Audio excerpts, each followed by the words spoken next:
नमस्कार विद्यार्थी मित्रांनो, आजच्या या व्हिडिओमध्ये आपण 2026 मधील काही चालू घडामोडी अभ्यासणार आहोत। बघा, चालू घडामोडीवर आपल्याला प्रत्येक परीक्षेमध्ये प्रश्न आलेले पाहायला मिळतात। त्यासाठी चालू घडामोडी हा विषय अत्यंत महत्त्वाचा आहे।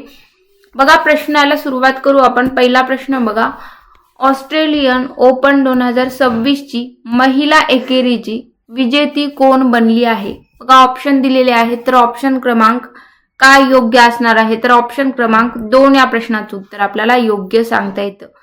येलिना रायबाकिना ही 2026 ची महिला एकेरीची विजेती आपल्याला बनलेलं सांगता येते। बघा, आता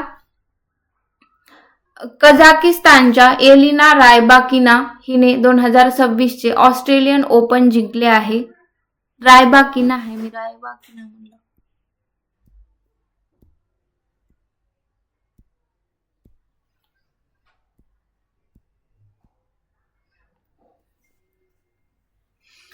नमस्कार विद्यार्थी मित्रांनो, आजच्या या व्हिडिओमध्ये आपण 2026 मधील चालू घडामोडी अभ्यासणार आहोत। बघा, कोणतीही परीक्षा असो त्यामध्ये आपल्याला चालू घडामोडीवर प्रश्न आलेले पाहायला मिळतात। त्यासाठी चालू घडामोडी हा विषय अत्यंत महत्त्वाचा आहे।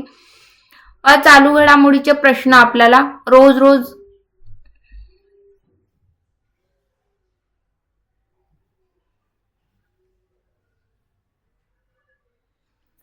नमस्कार विद्यार्थी मित्रांनो, आजच्या या व्हिडिओमध्ये आपण चालू घडामोडी अभ्यासणार आहोत। 2026 मधील चालू घडामोडी अभ्यासणार आहोत मित्रांनो। बघा, कोणत्याही परीक्षेमध्ये आपल्याला चालू घडामोडीवर प्रश्न आलेले पाहायला मिळतात। चालू घडामोडी हा अत्यंत महत्त्वाचा विषय आहे। चला तर मग आपण प्रश्नाला सुरुवात करू। बघा, पहिला प्रश्न काय आहे? ऑस्ट्रेलियन ओपन 2026 ची महिला एकेरीची विजेती कोण बनली आहे, असा आपल्याला प्रश्न आलेला आहे। ऑप्शन दिलेले आहेत, योग्य ऑप्शन आपल्याला निवडायचा आहे। तर ऑप्शन क्रमांक 2 आपल्याला या प्रश्नाचं योग्य उत्तर सांगता येतं।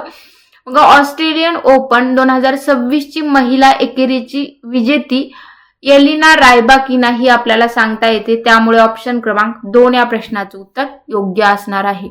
बघा, कझाकिस्तानच्या येलिना रायबाकिना हिने 2026 चे ऑस्ट्रेलियन ओपन जिंकले आहे। हे तिचे पहिले ऑस्ट्रेलियन ओपन विजेतेपद होते। बघा, तिचे हे पहिले आपल्याला असलेलं सांगता येतं। तिने यापूर्वी 2022 मध्ये विम्बल्डन जिंकले होते। यापूर्वी तिने काय 2022 मध्ये विम्बल्डन जिंकलेलं सुद्धा आपल्याला सांगता येतं। पुढचा प्रश्न, सर्वात कमी वयात करिअर ग्रँड स्लॅम पूर्ण करणारा पुरुष टेनिसपटू कोण बनला आहे? बघा, नोवाक जोकोविच, यानिक सिनर, कार्लोस अल्कराज आणि राफेल नदाल यापैकी ऑप्शन काय योग्य असणार आहे? तर ऑप्शन क्रमांक 3 या प्रश्नाचं उत्तर आपल्याला योग्य सांगता येतं, कार्लोस अल्कराज। बघा, कार्लोस अल्कराज वयाच्या 22व्या वर्षी कार्लोसने 4ही वेगवेगळ्या grand slam, Australian, French, Wimbledon, US जिंकून हा विक्रम केलेला आपल्याला सांगता येतो। त्याने अंतिम फेरीत नोवाक जोकोविचचा पराभव केलेला सुद्धा आपल्याला सांगता येतो। त्यामुळे ऑप्शन क्रमांक या प्रश्नाचं उत्तर आपल्याला 3 सांगता येतं। आतापर्यंत 6 पुरुष खेळाडूंचे करिअर ग्रँड स्लॅम पूर्ण केलेलं आपल्याला सांगता येतं। बघा, फेडरर, नदाल, जोकोविच असे आपल्याला 6 व्यक्ती सांगता येतात। पुढचा प्रश्न, जागतिक रामसर दिवस कधी साजरा केला जातो? 1 फेब्रुवारी, 2 फेब्रुवारी, 30 जानेवारी आणि 4 फेब्रुवारी यापैकी जागतिक रामसर दिवस कधी साजरा केला जातो? तर आपल्याला 2 फेब्रुवारी म्हणजेच ऑप्शन क्रमांक 2 या प्रश्नाचं उत्तर योग्य सांगता येतं। बघा, आता 2 फेब्रुवारी 1971 रोजी इराणमधील रामसर येथे पाणथळ जमिनीच्या संरक्षणासाठी करार झाला होता। भारतात त्याची अंमलबजावणी 1982 पासून सुरू झालेली आपल्याला सांगता येते। बघा, भारतात त्याची अंमलबजावणी कधी सुरू झाली? तर 1982 पासून आपल्याला सुरू झालेली पाहायला मिळते। 2026 मध्ये भारतात नवीन स्थळांची भर पडल्यामुळे एकूण रामसर स्थळांची संख्या आता 98 झालेली आपल्याला सांगता येते। पुढचा प्रश्न, भारतात सर्वाधिक रामसर स्थळे कोणत्या राज्यात आहेत? 2026च्या आकडेवारीनुसार आपल्याला विचारलेलं आहे की भारतात सर्वाधिक रामसर स्थळे कोणत्या राज्यात आहेत? उत्तर प्रदेश, तामिळनाडू, महाराष्ट्र, केरळ यापैकी ऑप्शन काय योग्य असणार आहे? तर ऑप्शन क्रमांक 2 म्हणजे तामिळनाडू राज्यामध्ये आपल्याला सर्वाधिक रामसर स्थळे पाहायला मिळतात. त्यामुळे ऑप्शन क्रमांक 2 या प्रश्नाचं उत्तर आपल्याला योग्य सांगता येतं. तामिळनाडू राज्यात सर्वाधिक 20 रामसर स्थळे आहेत. त्यानंतर उत्तर प्रदेशचा क्रमांक लागतो बघा. त्यानंतर उत्तर प्रदेशचा क्रमांक लागलेलं सुद्धा आपल्याला पाहायला मिळतं. महाराष्ट्रात फक्त 3 रामसर स्थळे आहेत बघा. एक नांदूर, मध्यमेश्वर, नाशिक, दुसरं लोणार सरोवर बुलढाणा आणि तिसरं आपल्याला ठाणे खाडी सांगता येते. किती आहेत महाराष्ट्रामध्ये? फक्त 3 आपल्याला पाहायला मिळतात. कोणकोणते? तर रामसर स्थळे कोणकोणते आहेत? नांदूर, मध्यमेश्वर, नाशिक, दुसरं कोणतं आहे? लोणार सरोवर बुलढाणा आणि तिसरं ठाणे खाडी. असे 3 प्रकारचे महाराष्ट्रात आपल्याला पाहायला मिळतात. पुढचा प्रश्न बघा. 2024-25च्या आकडेवारीनुसार पेसा कायद्याच्या अंमलबजावणीत देशात प्रथम क्रमांकाचे राज्य कोणते ठरले आहे? मध्य प्रदेश, महाराष्ट्र, हिमाचल प्रदेश आणि राजस्थान यापैकी प्रथम क्रमांकावरचे राज्य कोणते ठरलेले आहे असं आपल्याला विचारलेलं आहे. तर आपल्याला महाराष्ट्र सांगता येतं. त्यामुळे ऑप्शन क्रमांक 2 या प्रश्नाचं उत्तर आपल्याला योग्य सांगता येतं. पंचायत राज मंत्रालयाने जाहीर केलेल्या माहितीत महाराष्ट्र प्रथम, मध्य प्रदेश द्वितीय तर हिमाचल प्रदेश तृतीय स्थानी असलेलं आपल्याला सांगता येतं. महाराष्ट्र पहिल्या क्रमांकावर आहे, मध्य प्रदेश द्वितीय क्रमांकावर आहे आणि तृतीय कोण आहे? तर हिमाचल प्रदेश असलेलं आपल्याला सांगता येतं.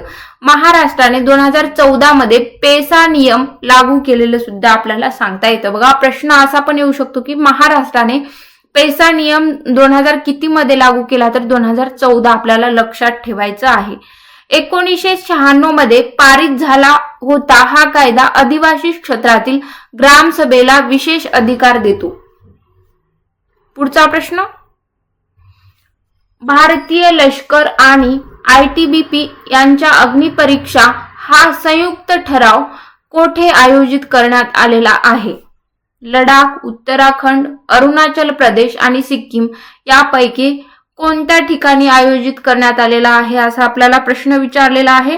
तर ऑप्शन क्रमांक 3 म्हणजे अरुणाचल प्रदेश इथं करण्यात आलेला आहे. त्यामुळे ऑप्शन क्रमांक 3 या प्रश्नाचं उत्तर आपल्याला योग्य सांगता येतं. अरुणाचल प्रदेशातील पूर्व सियांग जिल्ह्यात सिगार या ठिकाणी हा सराव पार पडला. यात लष्करांचा तोफखाना आणि ITBP सहभागी होते आणि 1962च्या भारत चीन युद्धानंतर याची स्थापना झालेली सुद्धा आपल्याला सांगता येते. बघा ITBP ची स्थापना कधी झाली? तर भारत चीन युद्धानंतर झाली 1962च्या काळामध्ये आपल्याला सांगता येते. पुढचा प्रश्न. दलाई लामा यांना त्यांच्या कोणत्या कार्यासाठी 68वा ग्वामी पुरस्कार जाहीर झाला आहे? ऑप्शन दिलेले आहेत. यापैकी ऑप्शन काय योग्य असणार आहे? तर ऑप्शन क्रमांक 3 म्हणजे मेडिटेशन म्हणून या प्रश्नाचं उत्तर ऑप्शन क्रमांक 3 योग्य असणार आहे. बघा कथन आणि कथाकथन म्हणजे ऑडिओ बुक्स श्रेणीमध्ये त्यांच्या कार्यासाठी हा पुरस्कार मिळालेला आहे त्यांना. वयाच्या 90व्या वर्षी त्यांनी हा पुरस्कार त्यांना हा सन्मान मिळालेला आपल्याला सांगता येतो. 1989 मध्ये दलाई लामा यांना नोबेल शांतता पुरस्कार सुद्धा त्यांनी प्राप्त केलेला आपल्याला सांगता येतो. पुढचा प्रश्न. नुकतेच पंजाबमधील आदमपूर विमानतळाचे नाव बदलून कोणते नाव देण्यात आलेले आहेत? गुरु गोविंद सिंग, गुरु रविदास, शहीद भगत सिंग आणि महाराणा रणजित सिंग यापैकी कोणतं नाव देण्यात आलेलं आहे? तर गुरु रविदास म्हणजेच ऑप्शन क्रमांक 2 या प्रश्नाचं उत्तर आपल्याला योग्य सांगता येतं. बघा आता जालंधर म्हणजेच पंजाब येथील आदमपूर विमानतळाचे नाव श्री गुरु रविदास विमानतळ असे करण्यात आले आहे. पंतप्रधान नरेंद्र मोदी गुरु रविदास जयंतीच्या दिवशी ही घोषणा केलेली आपल्याला सांगता येते. लेक्चर मधील संदर्भानुसार कोणत्या राज्याची 100% साक्षर राज्य म्हणून घोषणा करण्यात आली आहे? 2026 नुसार आपल्याला विचारलेला आहे. केरळ, मिझोराम, त्रिपुरा आणि गोवा यापैकी ऑप्शन काय योग्य असणार आहे? तर ऑप्शन क्रमांक 3 त्रिपुरा. त्रिपुरा हे 100% साक्षर राज्य म्हणून घोषित करण्यात आले आहे. ईशान्येकडील राज्यामध्ये साक्षरतेचे प्रमाण वेगाने वाढत आहे. परीक्षेमध्ये संदर्भ महत्वाचा नसतो बघा. केरळ हे पारंपरिक दृष्ट्या सर्वाधिक साक्षर राज्य मानले जाते, पण चालू घडामोडीनुसार कोणतं राज्य आहे? तर त्रिपुरा यांचा उल्लेख केलेला आपल्याला लक्षात ठेवायचा आहे. त्यामुळे सध्याचे 100% साक्षर राज्य हे आपल्याला त्रिपुरा सांगता येते. तर अशा पद्धतीने आजचे हे प्रश्न करंट अफेअरचे इथे संपलेले आहेत. व्हिडिओ कसा वाटला नक्की कमेंट बॉक्समध्ये कळवा. धन्यवाद.